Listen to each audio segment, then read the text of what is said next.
Wait. Okay, so let me play this for you, and let me see what you think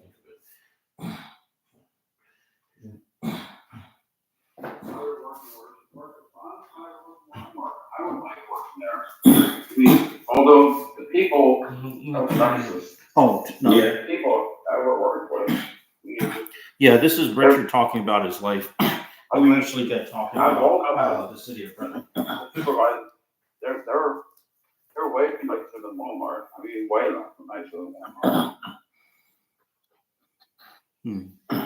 Yeah. The only person that I would give you 2 cents for was this guy that had me hired. He died of a heart attack, but Oh, yeah. That's what happens to all good people, right? I mean, they're so under stress from being nice, and that's the thing. People are under strain from trying to be nice, and the thing is, everybody's suffering. That's the key thing we got to realize. About politics and everything. I mean, we can't just cut somebody off just because they want to treat us mean. I was thinking about this. So tell me about your employment history when you were young. Did you ever have a mean boss? Yeah.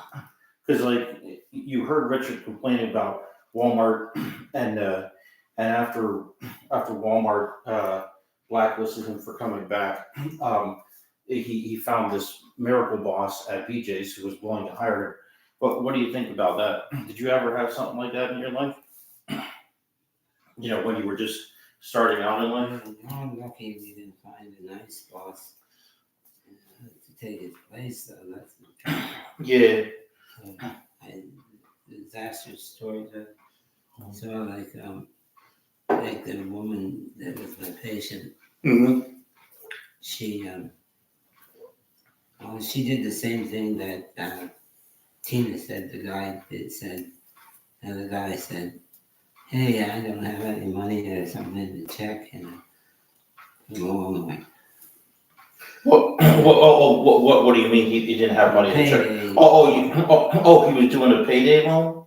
No, they cut like 2 days off his pay. Yeah. I have heard Walmart do it, and nowadays Walmart was one of the corporations that decided to nix DEI in cooperation with the Trump administration. So you know what DEI is, right? It's diversity, equity, and inclusion. Now, even though Richard is white, he still has disability enough that he's been discriminated against, and also some of these companies, they're hiring discrimination experts so that the kind of tests that they give before somebody gets hired can't be construed as discriminatory, even if they are subtly discriminatory. But it doesn't matter what reality is. It matters how they can change the law, apparently, to suit a particular narrative. But that's always the way it's been, even when things were going in favor of the left, right? I mean, but the thing is, isn't it hard to tell, say, what actually is fair? Not necessarily altogether correct, but at least fair, some kind of middle ground, so we can all move forward, right? It's that way with the salaries they pay. They pay the lower workers. Yeah. That they don't have to pay us like a set amount. Are you talking about minimum wage? Now, if I remember right, when you first started out working, minimum wage just like $1 or something like that. Yeah. And that was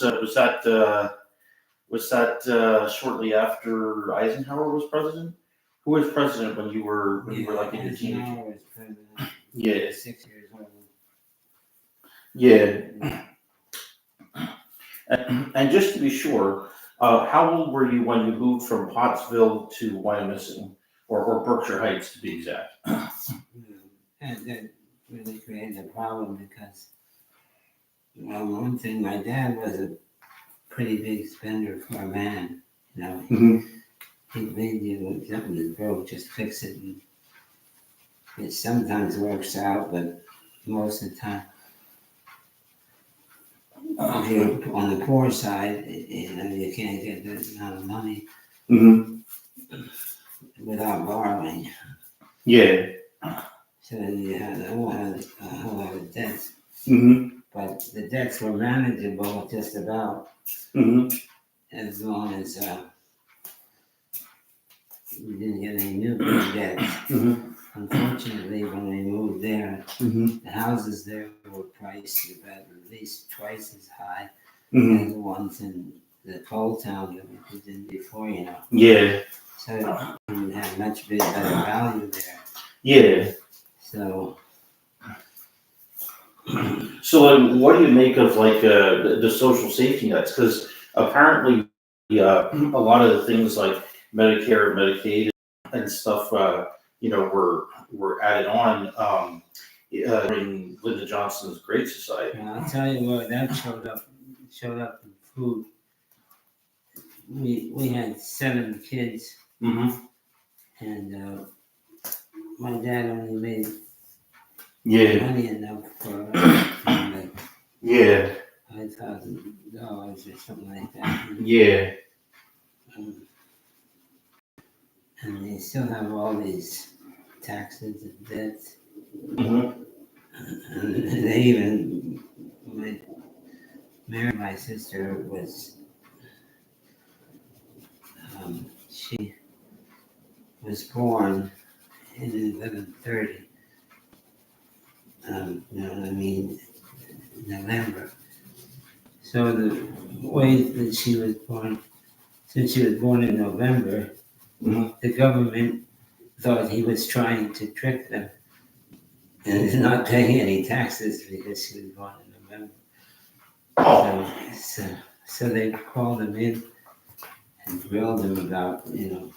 Wait, you're saying the IRS used to actually call people into office and grill them about stuff? Yeah, if it doesn't appear, and my mom got called into the IRS office, but that was for giving to charities. Mm-hmm. See, she gave to almost every charity, every Christian charity that she heard of. Yes. So the IRS thought if she only makes, my dad only made $45,000 a year. Yeah. How can she possibly give half of it to the IRS, something like that? Yeah. And she saved all the checks or whatever she wrote. What do you think of And Trump's the idea to IRS try to get rid of the IRS and instead replace it with an external revenue service? Wait till I finish. Yeah, go ahead. Wait till I finish. Yeah, okay, gotcha. Sorry. And the punchline was the next thing. So she went in and they said, "We're sorry, Mrs.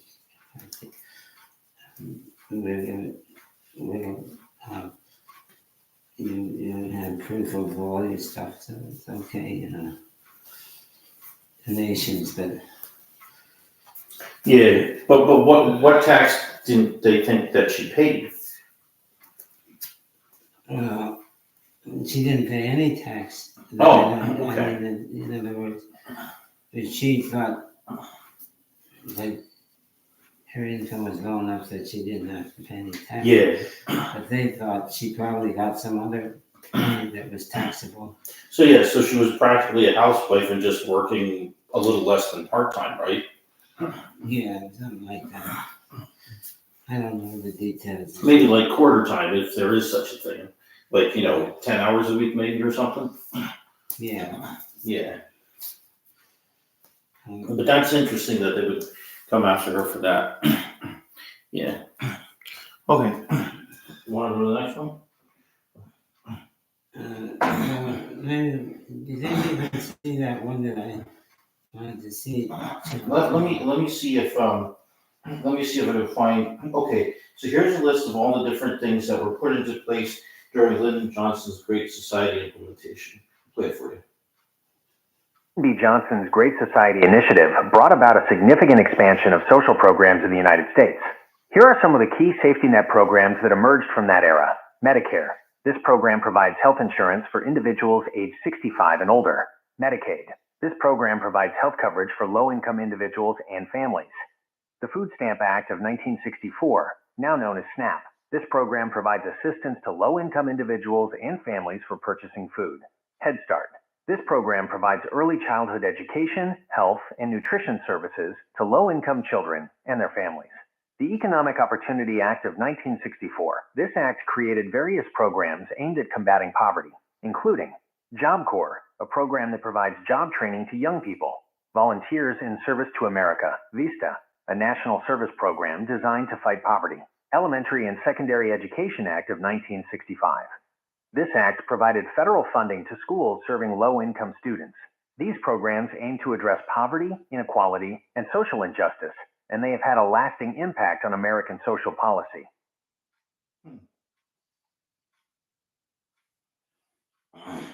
Interesting. Yeah, so Medicare, Medicaid, food stamp, Head Start, economic opportunity, elementary and secondary education. Interesting. Yeah, I remember you saying that that Pottsville probably got a whole lot of assistance from the federal government. I mean, especially after the passenger rail left. I can imagine, you know, when we went there to try to get me interviewed for the environmental training job, I remember there were all those kids that were sort of like playing out in the street, in the, you know, in the empty streets, because there's only, you know, basically one main road. But like the kids seemed like really bored and stuff like that. Seemed like they didn't have anything to do or anywhere to go. Yeah. And you know, we've heard the reports that say, you know, some of the houses in Pottsville are like partially falling off a cliff and stuff like that. And you know, apparently when they were built, there was some kind of rush to build those houses. And of course, you know, Pottsville has a reputation for being like very much its own place, its own city within Pennsylvania, possibly even as prominently known throughout the country as Philadelphia, right? Or right. The city's amazingly, the stuff I've heard about lately shows that Philadelphia was, most of the cities were full of criminals, you know. Yeah. Well, was Pottsville relatively clean because it was so strict and, I don't know, Polish Catholic or whatever? Yeah.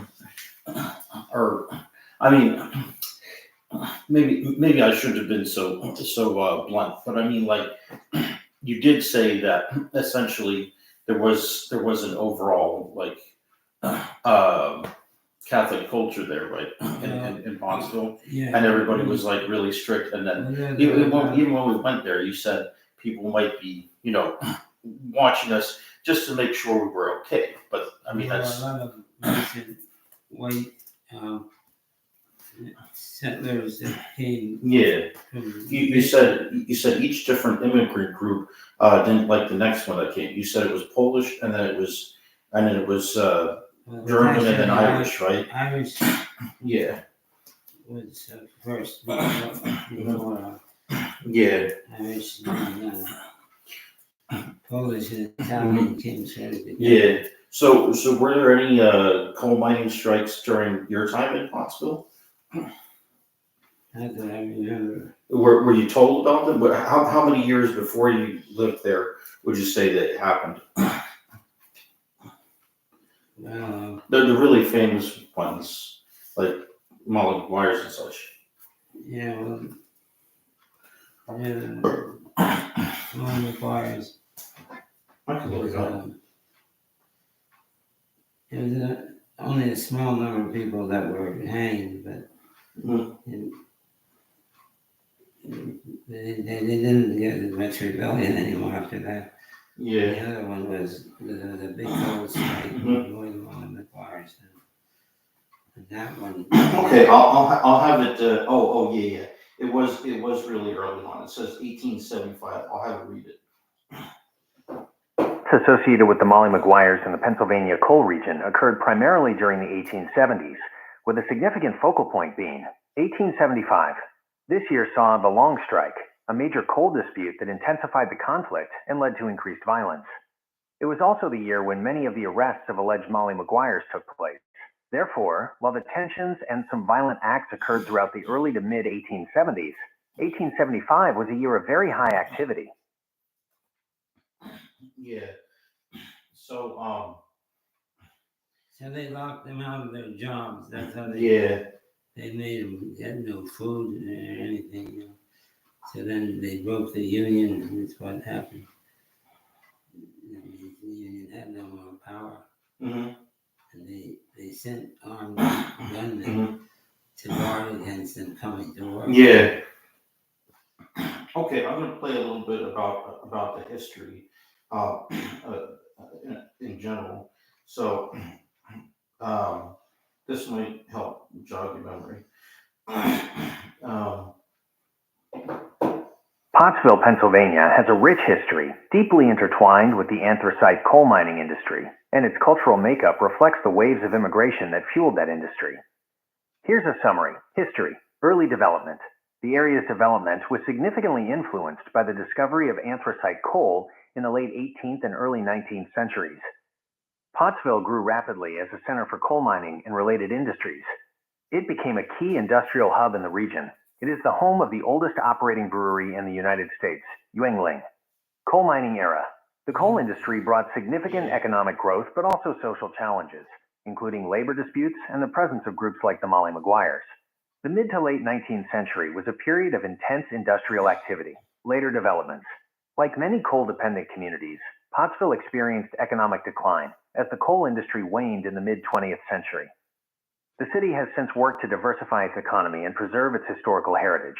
Cultural makeup. Immigrant influence.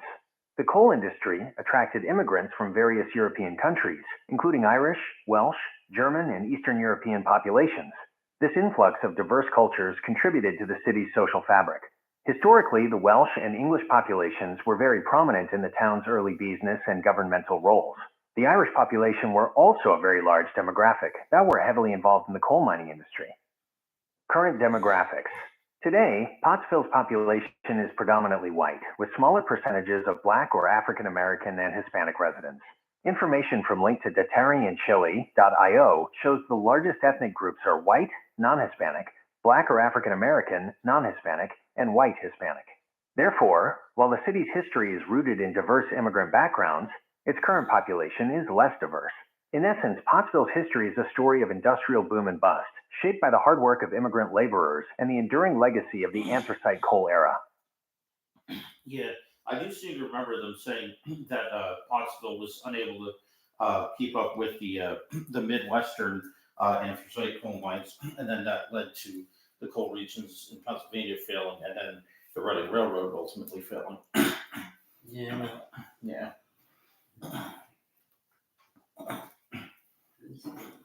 Yeah. Yeah. So Well, that was the first. yeah. So an interesting thing it mentioned is that they have like Welsh and English population. I just found out that the majority population of the United States is of English descent. Um, yeah, and like of course German and Irish populations come in second. I don't know how close a second, but overwhelmingly English descent is the U.S. population. So It's true that the English were here, were in Lancaster County, and the Germans. yeah. Well, the English they established the cities of Reading and the Rose, the White Rose. Let me see, was that the White Rose or the Red Rose? They had as their motto. Yeah. Lancaster's Red Rose, York is White Rose. Yeah. Yeah. So at first it was farmland, was the major. Oh, yeah, I remember you were telling me, 272, or Kings Highway as it was once known, was a dirt road at some point. When you arrived in Reevestown, was it still a dirt road? No, it was actually made into two. But it was just new, Highways. right? What became 272 was just new, right? It hadn't yet been turned into. Everything was called Pike. Right, So So that that's was why nice. we have Manheim Pike. Okay, yeah. But Reading was like a swampland, yeah. the Reading area, and so. You mean like really spread out as far as suburban sprawl? I mean, it was actually, Reading was really important at that time because the mountains of the big Mount Penn, Yeah, was there, yeah. blocking it from spreading to the north, or whether it's spreading. Anyway, It doesn't matter. People will look it up themselves later. so there were barriers all around the city of Reading. Yeah. In the valley, you can see it even in your place, Yeah. Look out so they couldn't expand anymore, and you needed to be able to expand because there were so many industries that they wanted to keep, nylon stocking, industry for women. And the Oh, yeah, the women's hosiery. Yeah, Tom Hilton talks about that in Land Saver Towns. they tended to be like two brothers. Janssen and Toon, right? They don't But Janssen and Toon, they weren't brothers, of course, although they were close. And by the way, they were so close that the one did a prank on the other by shifting the road that the other's house was on. Did you ever hear about that? No, I didn't. Yeah. That's a bit real competitive. Yeah, Janssen was pranking Toon, yeah. And he moved Old Wyomissing Boulevard, I think. Yeah, and people who I've talked to who knew Janssen and Toon, they said that Janssen was the harder one, and he owned like some sort of milk delivery business, and everything had to be like right on schedule, super strict, stuff like that. At least that's what I was told. They laid out that to be the most Yeah. uppity society there, Yeah. Oh, yeah. Well, Tom Hilton says that Wyomissing was designed so that all the necessities of life could be within like a half square mile, including elementary schools. When he came to my suburban sprawl presentation, he talked about how close the elementary schools were to where people lived. Yeah, I remember that I went to. Yeah. I remember. Yeah, and also when Michelle Barrett was running Walk Right Works, one of the key things she was trying to do was the Safe Routes to School program, and the school board in Exeter nixed her plan to have a sidewalk running from this one elementary school to a particular neighborhood. All the parents wanted it, but the boards generally don't have time for that kind of stuff.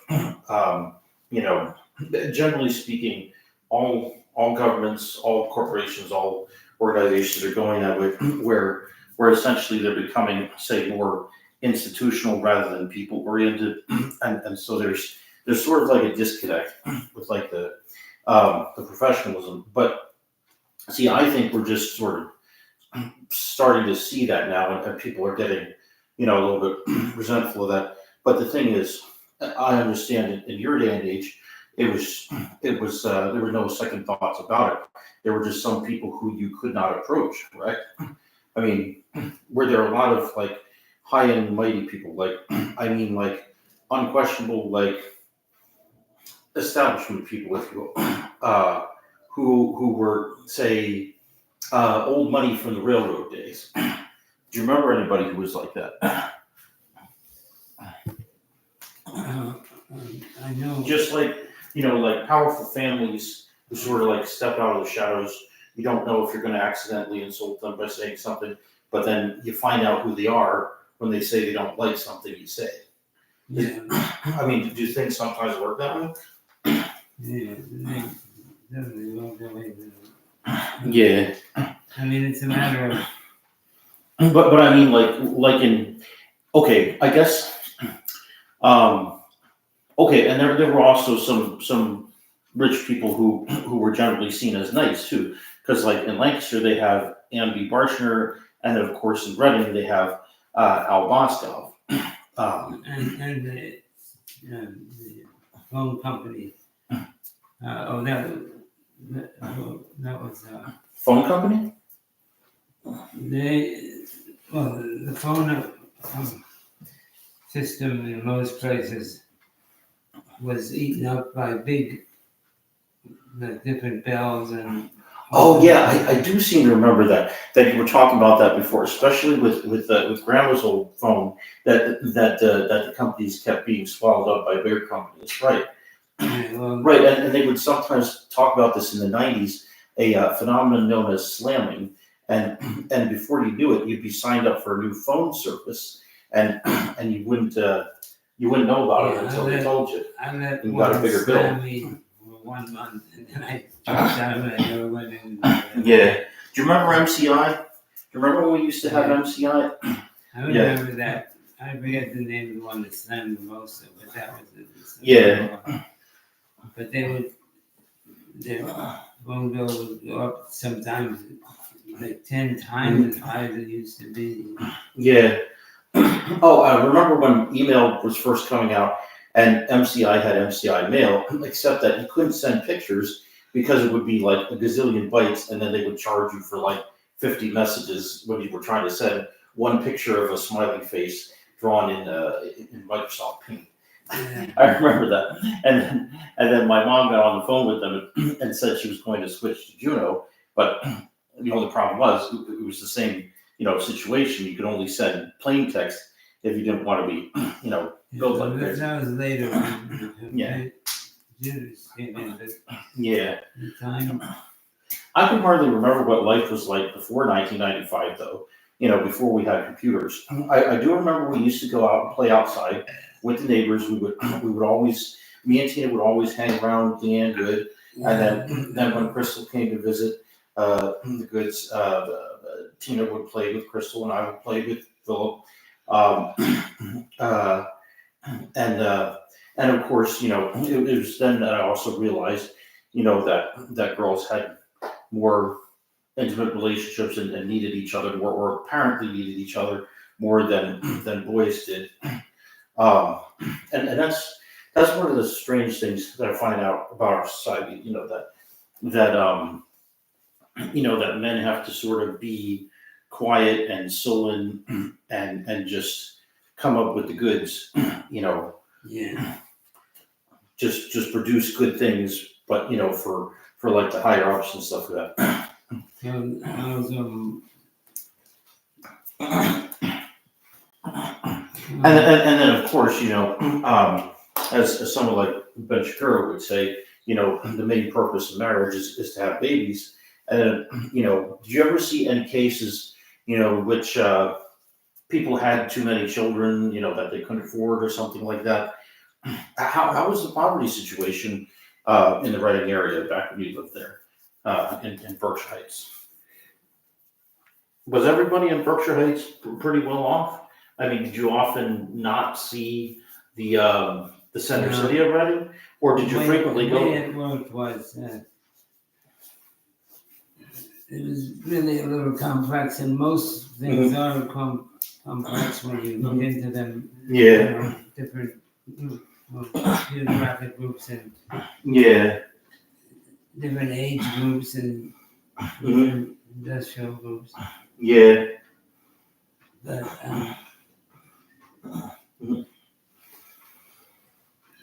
let's see.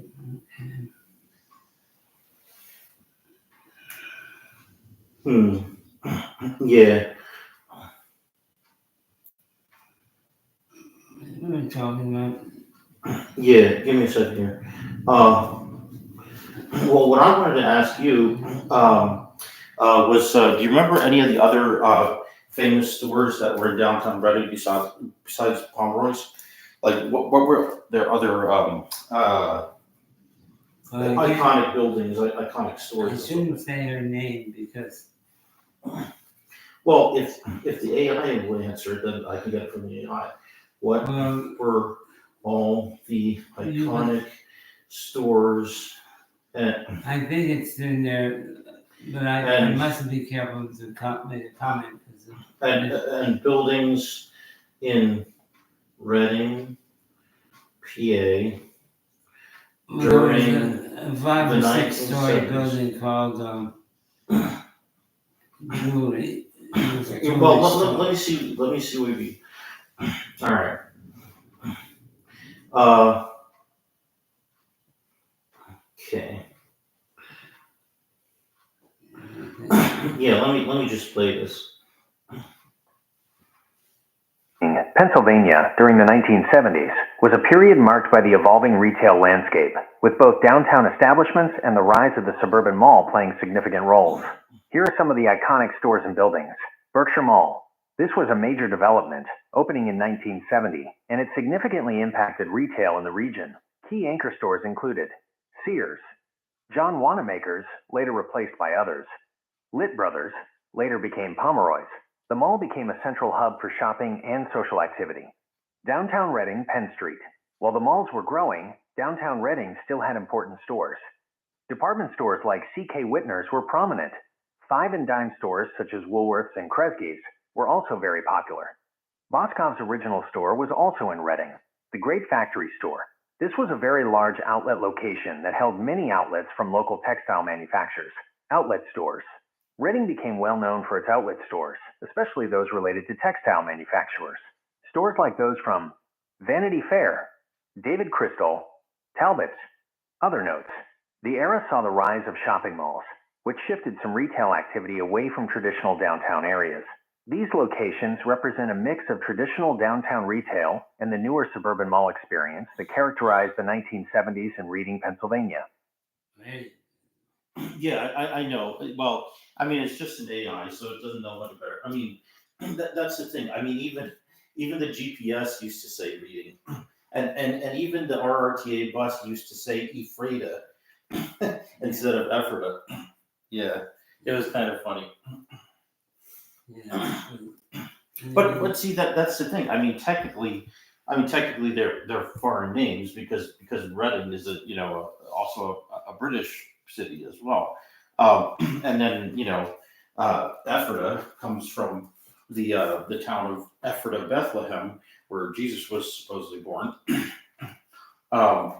Yeah, or Bethlehem Ephrata was how they said it in the Jesus of Nazareth movie.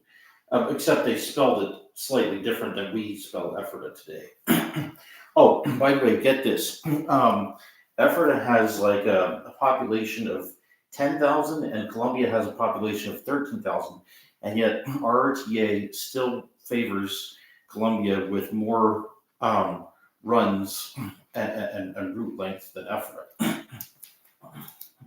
Apparently. Some people, Yeah. I mean, because you can catch a bus in or out of Columbia from Lancaster, up to like 9:30 at night. But Ephrata, if you want to go back to Ephrata from Lancaster, you got to catch the 550. Otherwise, you're screwed and got to take an Uber back to the Ephrata area. yeah. It depends on the conscience of the people that are running the whole situation and transportation situation, and how much the federal government favors them because of certain representatives that favor them. Yeah. Like some people will pay like sidewalks that cost 10 times what another part of. Oh yeah. So if you could come up with a policy for renting sidewalks or bicycle and pedestrian implements, what would you do? How would you change the sidewalks frankly, in some cases, I would take the sidewalks out and just put in some bike lanes that were, protected by flex posts or concrete bollards. There you have the problem of how far away the thing is, too. Far away. Like, when you think of the Berkshire Mall, Oh, yeah. you got the Berkshire Mall is kind of way out there. Well, I mean, BARDA has pretty decent buses going to it. I mean, they run the Route 15, which is the Berkshire Mall route, and that also goes to the Berkshire Mall area of Walmart as well, Berkshire Square. So they have both the 15 and the 16 running. Although the 16 goes to Broadcasting Square, it stops close enough to the mall. So if you're willing to walk like for half a mile or so to the mall, you can get off right under the 222 bridge. Yeah, you have the problem that the disabled and all can't sometimes walk at all. Mm-hmm. So then they might be closed out in some situations. Yeah. Well, I mean, one of the concerns about the mall today is that it's so spread out. Like, all the sprawl around the mall is still considered, part of the mall area. Some of it might be considered, part of the mall's property. I'm not exactly sure, but like that area has so sprawled out that the original mall isn't necessarily getting as much business as it's used to, and some of the infrastructure in the mall is old. There was a pipe broken like a couple years ago when me and Kevin Cowell tried to visit it again. And so they couldn't let anybody in at that time. And then, of course, Fairground Square Mall is toast. It's history. I was thinking maybe they ought to turn it back into, a horse racing track or even a cycling track or something like that. Anyway. I forget what they did there. I know they closed it. Yeah. Around mall, but Yeah. I think they took a chunk off because they really wanted that for. Yeah. Well, see, they could go the way of like, the Harrisburg Mall, which is to put in a mixed development, add some apartments, some healthcare centers, some what else? I don't know. Maybe you could put in like a restaurant, a driver's license center. What else? Well, sometimes if you make developments too big, some of them will ask for like, a halfway house or say an underground parking facility. Depending on what the community's needs are.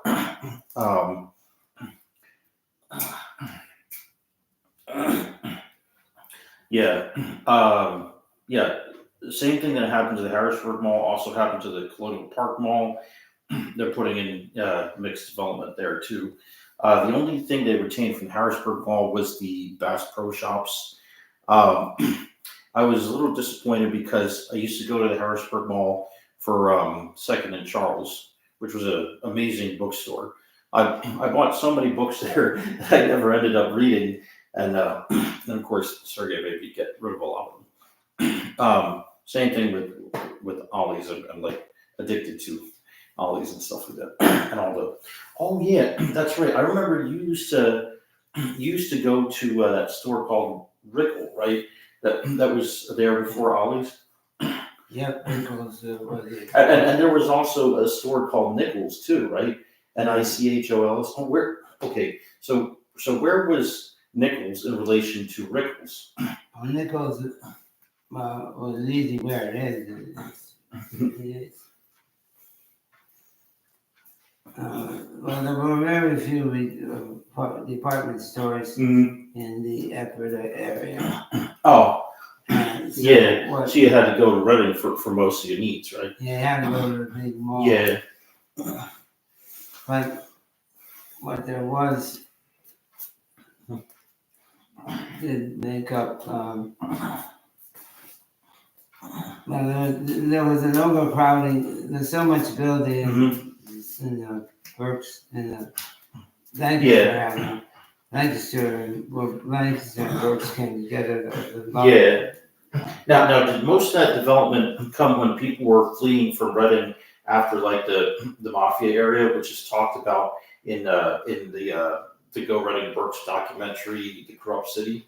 Do you remember those days? Like when. Well, this is really complicated. Okay. But what I can tell you is that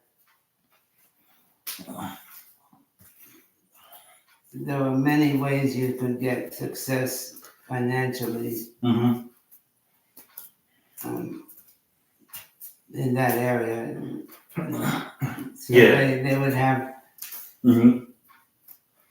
the malls were great developed.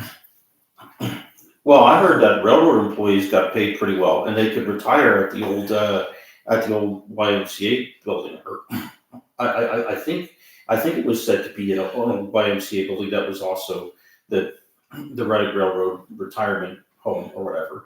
And that's now the Hope Rescue Mission, I believe. They had a very strong union, for a while. When the engineers, Mhm. The real old guys, Mhm. they had a decision whether to Mhm. stay employed in the union. And they used to have one guy. They had to hold up the engineer so that he could turn on the train and stuff, Yeah. because he couldn't do it himself anymore. Yeah. Which that's Mhm. fair. And like around your time, were they still at all using the canal for anything, or not? No. Okay. And it was mostly because of things like Hurricane Agnes. No, it was, they built the canal Mm-hmm.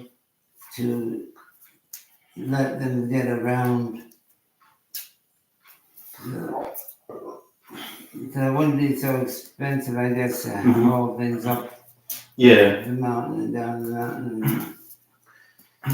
Do you remember anybody ever talking about the pollution in the river, like specifically from a leather canning facility or any other companies that were like dumping pollution in the river? Yeah, well, the problem is, first of all, they didn't join things, join the different reasons for having Mm-hmm.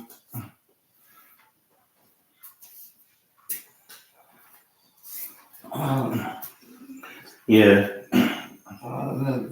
I guess It's okay. Why do you think the EPA was so big on trying to upgrade Reading's water supply systems recently?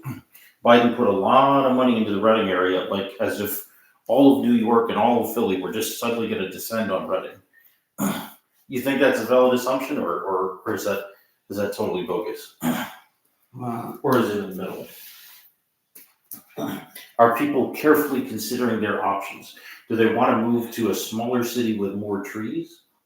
Or is it, well, I've heard from I think it was Bill who told me that there are some people who would be willing to commute from Philly to Reading using the train.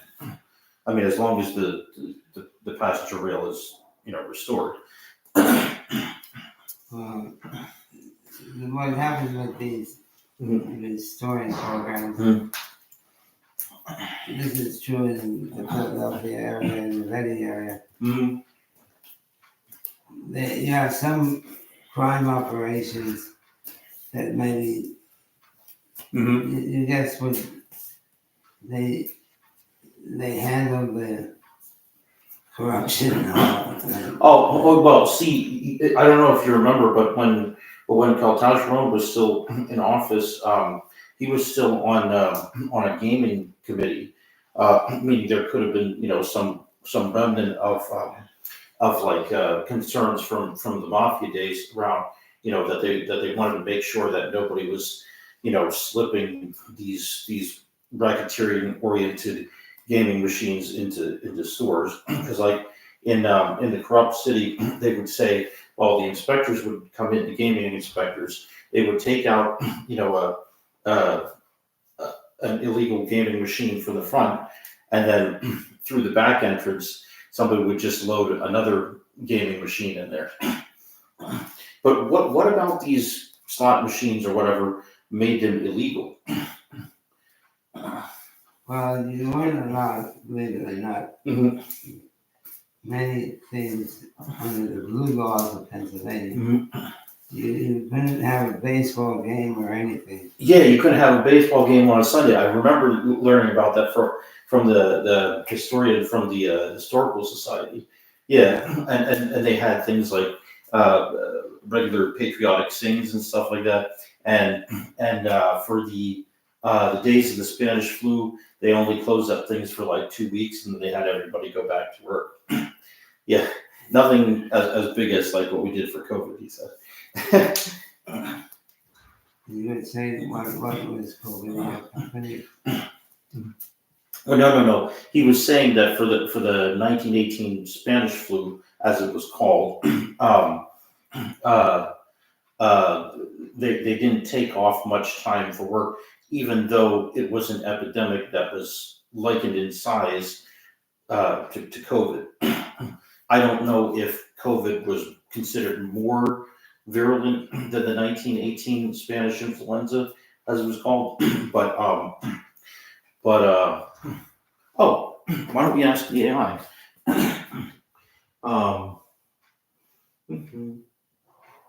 Where's the 1918?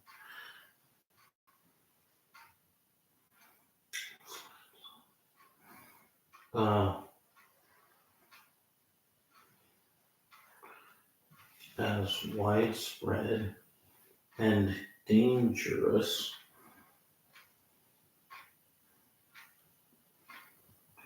as COVID.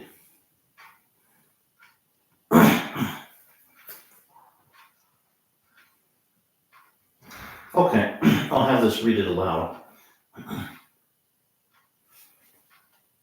The 1918 Spanish influenza and COVID-19 reveals both similarities and significant differences in their impact. Here's a breakdown. 1918 Spanish influenza, widespread and deadly. It was exceptionally widespread, infecting an estimated 1/3 of the world's population. It had a very high mortality rate, particularly among young, healthy adults. It is estimated to have caused 50 million deaths worldwide. Conditions. Occurred during World War I, which facilitated its spread due to troop movements in crowded conditions. Medical technology was far less advanced than today, with no vaccines or effective antiviral treatments. Public health infrastructure was also significantly less developed. COVID-19, widespread and significant. COVID-19 also spread rapidly across the globe, impacting nearly every country. While its mortality rate varied, it posed a significant threat, particularly to older adults and those with underlying health conditions. While the worldwide death toll was very high, modern medicine and vaccine development helped to lower the death rate. Conditions. Occurred in a world with highly interconnected travel, which accelerated its spread. Medical technology, including vaccines and treatments, played a crucial role in mitigating its impact. Modern public health systems, though strained, were more capable of responding. Key differences. Mortality. The 1918 influenza generally had a higher mortality rate, especially among young adults. Medical advances. The availability of vaccines and advanced medical care significantly differentiated the COVID-19 pandemic from the 1918 influenza. Age demographics. The 1918 flu killed a disproportional amount of young, healthy adults, whereas COVID-19 was far more deadly to older adults. In summary, both pandemics were devastating, but the 1918 Spanish influenza was generally considered more deadly. Modern medicine made a very large difference in the death rate of COVID-19. I hope this helps. What do you think? What do you think? So, in other words, these are the most important Mm-hmm. thing. Yeah, it's tricky because if we look at Reading, Mm-hmm. you see that there's a lot of things that cause the development of some parts and the Mhm. breakdown of others. Yeah. And whether you can get permission is an important thing too. Mhm. Because like you said, you go around and try to get support for an area, but they have, but other corrupt groups will just take over the business, Right. and that includes. So are you saying that potentially now there's just a more subtle form of corruption, like a general professional neoliberal kind of minded corruption, if you will, or is it just that you know just like Wayne Beeler was telling me, he hasn't seen a fully staffed city of Reading since Ronald Reagan was president. Yeah, well, once it became that the Spanish. No, we weren't talking about that anymore. But I wanted to ask you, do you remember some of the mayors from Reading back in the day? Did you ever know who was mayor? Do you remember when Wally Scott was mayor back in Reading? Did you ever know him back in the day? Because my neighbor Paul Brown, he says he really knew Wally Scott well, and he lived like really close to him. That's tricky though, because if he's a good guy because of Mhm. reputation for development. Do you want me to just try and sit you up more? 'Cause I'm sorry to interrupt, but No, you do seem to be sagging in your seat a lot. Well, this is just because I want to rest now. Okay, all right. I want to rest now. Talking about things Yeah, doesn't bother me, but yeah. So you my say back hurts and I Yeah. So stop. you say you knew of Wally Scott? Yeah, I vaguely remember that time because the better they're behaved, Mm-hmm. the less you remember them. Oh, okay. Because criminals by their nature, Oh, they're hurting people by stealing, okay. The gamblers, they're hurting people because people. Oh, you're talking about the mafia days, right? Yeah, not Yeah. just the mafia, it was the whole structure of different. Well, okay. What did you think of like the commissioner system? Because now we have home rule, which is like a strong mayor situation, and basically, if you will, for lack of other expression, the mayor can sort of like be a little dictator in theory. Just has control over the other over the board out of necessity. To sort of streamline things. Because Donna Reed used to say that during the commissioner system, each person would be assigned to a different part of the city, but then each person would try to follow, say, their own agenda on their part of what they were doing, basically. Let's Yeah. there was Mayor Kubaki, Mm-hmm. who was a criminal. He lived on. So was that one of the ones in the 50s or the 60s? This was later than that. Oh, okay. Yeah, about 60s, Mike. Yeah, because they said that the corruption wasn't really fully removed until around the 70s, around the beginning of the 70s. Yeah. Because I don't know if you recall, but they actually say in the corrupt city that the FBI had to send 100 agents in to arrest all the mafia people. And the thing is, it wasn't just one cultural group. It was many different cultural groups working together, and they were also part of the National Crime Syndicate, which also had operations in Scranton as well, but I won't get into that.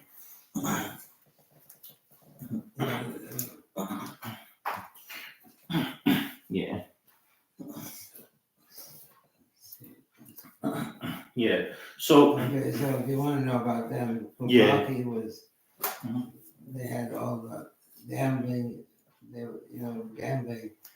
Yeah. Take about half the money, and you give it to the person running the tables. Yeah, well, I mean, they do talk about this kind of stuff in the movie, but let's get to other stuff. How did everything go downhill? Was it the drugs? What made us have all of these empty buildings that were like being held on to for like 20 years and more by these investors from out of state? How did we get into this situation? Why did they have a better blight fighting program? I also know that Philly had problems with their blight fighting as well. But what caused all this? I mean, in addition to what Tom Hogan was saying. Detroit is similar. Yeah. to- So are we talking about like the era of the show Good Times, where say a lot of black people moved north to work in the auto plants and stuff like that, but then they found they were living in sort of like squalid conditions in Detroit, whereas a lot of the white people had gone with white flight. The problem really, Ron said that, but it was kind of like Detroit too. Go ahead. Sorry. well, you need money to pay people, and a lot of people will get late. Yeah. Rebellious if Mhm. everything starts dropping and there's nothing to Yeah. fill in the void. You're really falling out of your seat. Are you sure you don't want me to help you back up again? Okay. All right. Say that on the tape. It's okay. It's just a part of growing old. I mean, like people who get debilitating injuries and stuff like that happens to them too, But as Ron says, everybody with a disability has an innate capacity for adaptation. That's true. And remember how I was talking about, how the military has this sort of like magical power that can like reconstruct muscles faster than ever. And then of course, the neighbor here, he's just doing what he knows from advanced physical therapy for himself, and he's going to have basically like new leg muscle grown back in like 6 months, right? Anyway, so let's go back to the Richard video. This might help us. This the other day, because I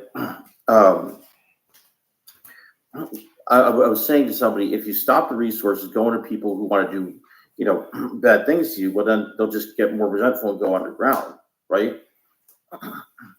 I mean, there's limitations, of course.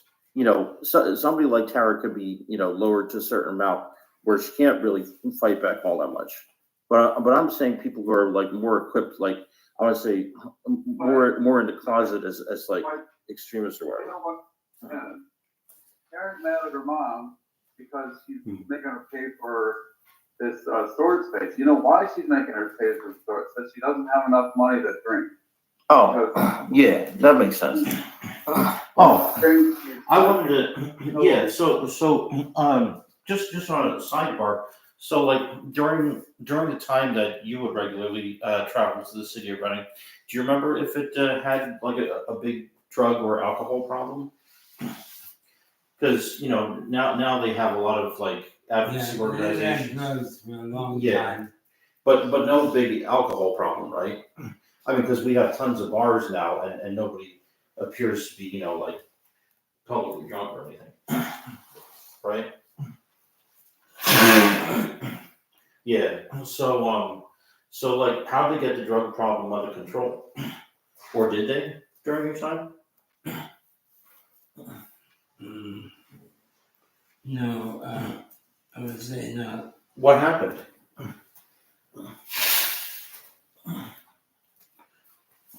I only get back news about it Yeah. here and there. Yeah.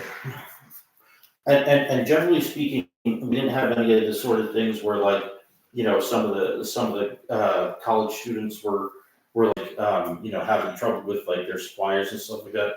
Because like when I was at Penn State Berks, there was some case where there was some kind of monetary discrepancy between the drug dealer and one of the college students, and they threatened the poor college students. Yeah, but like it had never spread to the suburbs before, right? To your knowledge, because like Reading Eagle used to have an article, telling people how to tell if they were next to a grow house, like if they had like extra ventilation, for the marijuana plants. Apparently, they need a bunch of extra ventilation, and like they had, security lights, or they had Yeah, they out were, of state license plates. and they would do a Yeah. sweep with helicopters. Yeah, And they can see, especially where it's cracked, Philadelphia. You yeah, can see mhm, the yeah. tint color of the, Mm-hmm.